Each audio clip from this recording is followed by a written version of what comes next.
neza ahubwo ngiye ndagira ngo mbanze mbasabe kubera impamvu z'amakuru mwagiye mwumva nibyo koko muri uyu mukino w'uyu munsi twagize ibyago habaho accident. Amakuru ko agenda aza muraza kugenda mubyumva ariko byare mu nshingano zacu kugira ngo tubasabe mwebwe nk'abaterankunga bacu, mwebwe nk'abafana n'abakinnyi tukiri kumwe hano nabo dukorana kugira ngo iki kintu tugikore, mudufashe dufate umwana tumwe wo kugira ngo twubahe abantu mu mwanya bagize impanuka. Murakoze.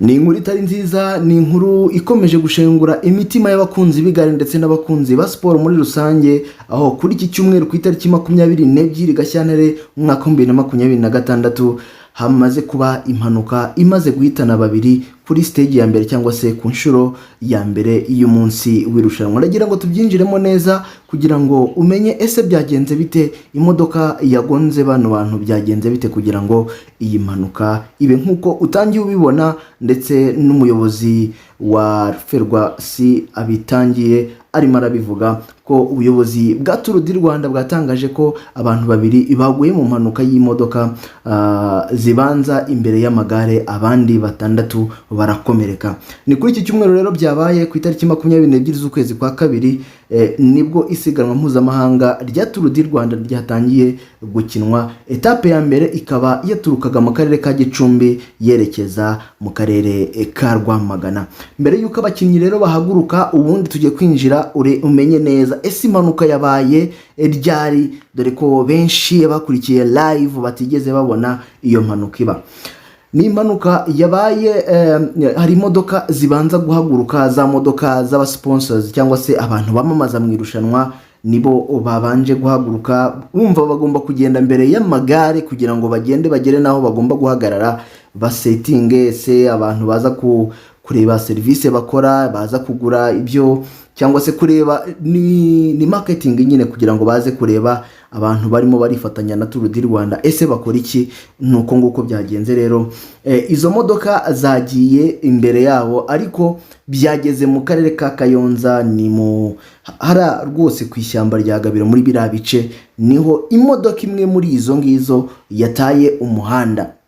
Nkuko mu itangazo babivuga ni imodoka yataye umuhanda kuko bavuze ko ari imodoka imwe mu zitwara cyangwa se mu bamamaza muri Tour du Rwanda yarenze umuhanda ikagenda igahita igonga kwa kunda abafana bari ku ruhande barimo barafana, ikagenda ikagonga abafana babiri bahita bitaba Imana, abandi barakomereka. Ariko babiri mu bo bahise bitaba Imana rero, abandi batandatu bagakomereka bahise bajyanwa kwa muganga, mu gihe polisi y'u Rwanda iri gukora iperereza kugira ngo by'umwihariko baze kumenya ese ubundi impanuka yatewe n'iki, kuko buri impanuka yose ijya kuba ifite impamvu yabyo. Ese yabayeho uburangare bwa shoferi, ese n'imodoka yagize ikibazo, ese ni ikihe kibazo cyatumye imodoka irenga umuhanda, noneho imodoka iri mu irushanwa gutya ibe yarenga umuhanda kugira ngo ibe yagonga abantu.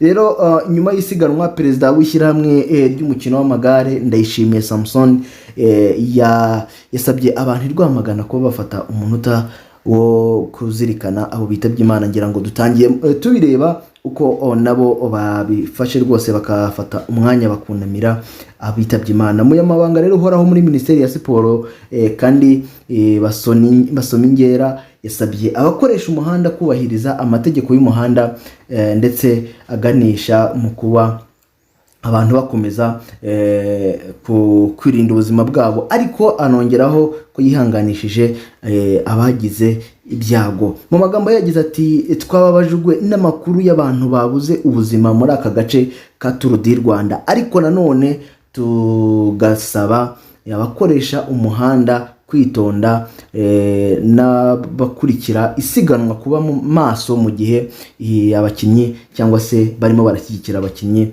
Turihanganisha rero umuryango wabuze ababo, tunifuriza abakomeretse gukira vuba. Nakubwira ko rero iri siganwa rifite hafi icyumweru cyose abantu bagiye gukomeza kurikurikira, ndetse bakomeje kugenda babwira abantu ati mwitondere imihanda kuko ntabwo imihanda ndetse numva n'imvura irimo iragwa, igihe hashaka kuzamo akantu k'ubunyerere, ntabwo urupfu rujya ruteguza cyangwa se impanuka, bisaba ko abantu bitonda.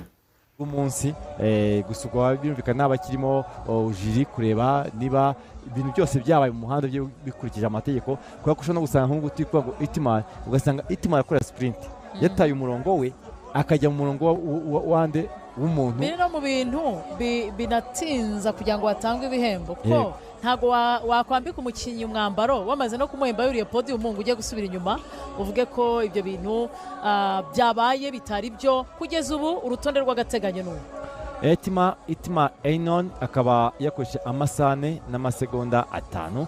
Munoz Gabina wa Sudai Quick Step, Girime Mawe wa Istanbul, Enoch Mrobrhan, Christian Van Zyl. Akantu muri kubona kakanyenyeri kari kubanza ku mazina y'abakinnyi nagasobanura ko uwo mukinnyi ari munsi y'imyaka 23. Bihita byoroha kuvuga ngo nguriye mwana ni umwana. Kimwe na Curtis Mauro ndashaka kureba muri Movistar Guatibonza niwe waje imbere. Bishoboke ko umuvandimwe Novak yisanze yabaye bloke gutyo. So ngaba rero aba 10 beza twagizemo n'umunyabrazil Bofmin Fernando. Ntegereje kumenya niba abanyabrazil bazamuka cyangwa batambika.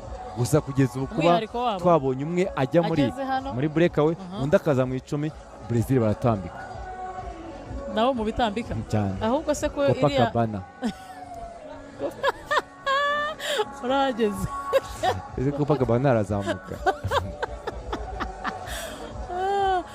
ku munsi w'ejo dushobora kuzongera kubona urutonde rwenda standing yenda gusa ni kuri etape. Yego n'ubundi ntabwo nteganya ko hazajyamo amasegonda hagati y'abakinnyi n'undi, bizaba nabyo byekenye ko nubwo turi kuba ko ari akazamuko ko rero kuri mize ariko navuga ngo ntabwo ari akantu kakangiza byinshi, n'ubundi ni ka kantu gashobora gutandukanya abakinnyi peloto kayicamo ibice bibiri, ariko ntabwo ari ka kantu umuntu avuga ngo karagenda gafate peloto isibundi umunota. Oya, ni ukuvuga ngo abazamuka bazagenda nabo bakore sprint. Icyo rero icyo gihe kiba nka Itimar bagenzi be n'abamuzamura kuruta uko yizamura ku giti cye, ni ukuvuga ngo imbere akaba afite abakinnyi 1-2-3 bari kumukurura.